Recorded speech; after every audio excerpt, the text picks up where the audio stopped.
আমরা এই মুহূর্তে দাঁড়িয়ে রয়েছি ১৩ প্রতাপগড় বিধানসভা কেন্দ্রের ৫ নম্বর বুথে এবং এখানে একটা অভিযোগ উঠছে যে একজন ভোটারকে নাকি ভোট দিতে বাধা দেওয়া হয়েছে। আপনার নামটা কি? আমার নাম নিতাই চক্রবর্তী, আমি 13/4-এর ভোটার। আমি 1 ঘন্টা হয়েছে ভোটার দিয়েছি, এখন অবধি আমার কাছে 2 জন এসে আমাকে বলেছে ভোট দেওয়ার জন্য দিতে পারবো না। আমি বলছি আমি গণতন্ত্রের জন্য ভোট দেবো আমি। কেন, কারা ছিল তারা আমি চিনি না, কোনো দুষ্কৃতি হতে পারে, আমি তাদেরকে চিনি না।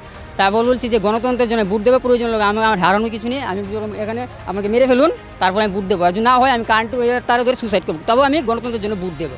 তারপরে এই কথা বলার পর 1 ঘন্টা পর আরও এখনও 2টা ছেলে এসেছিলো, এখন এখানে ছিল। তারপরে ওরা আমাকে টান দিয়ে বলছে তুমি ভোট দিয়ে দেবে। আমি দৌড় দিয়ে ভিতরে চলে গেছি। তারপরে সিকিউরিটি পার্সনকে বলেছি, উনি বলেছে এখানে লাইনে দাঁড়ানোর জন্য। তারপরে আপনার কাছে এখন আমার ভয় লাগছে, আমার বাড়ি ঘর নিয়ে ভেঙে ফেলছে এই দুষ্কৃতীরা। আপনার নামটা কি? আমার নাম নিতাই চক্রবর্তী, বাড়ি ওয়েস্ট প্রতাপগড় ইউনাইটেড ক্লাবের সামনে। আপনি এর আগে ভোট দিয়েছেন গত বছর? গত বছর পৌরসভার সময় ভোট দিতে পারিনি, বিধানসভায় ভোট দিয়েছি। বিধানসভায় এরকম বাধা পেয়েছেন? না, বিধানসভায় কোনো বাধা পেয়নি। কারা বাধা দিতে এসেছিল? চিনি তো, দুষ্কৃতি, বলুন কি বলবো।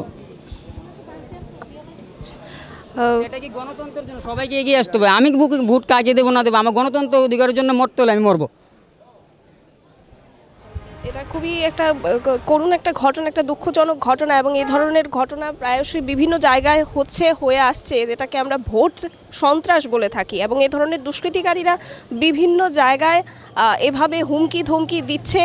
বহিরাগত কিছু রয়েছে যারা বিভিন্ন বুথে যাচ্ছে এবং ভোটারদেরকে হুমকি ধমকি দেওয়ার চেষ্টা করছে। তো এই বিষয়গুলো থেকে যারা ভোটাররা রয়েছেন তারা সতর্ক থাকবেন এবং আপনারা প্রয়োজনে প্রশাসনিক সহযোগিতা নেবেন, কিন্তু আপনাদের গণতান্ত্রিক অধিকার প্রয়োগ করে অবশ্যই যাবেন।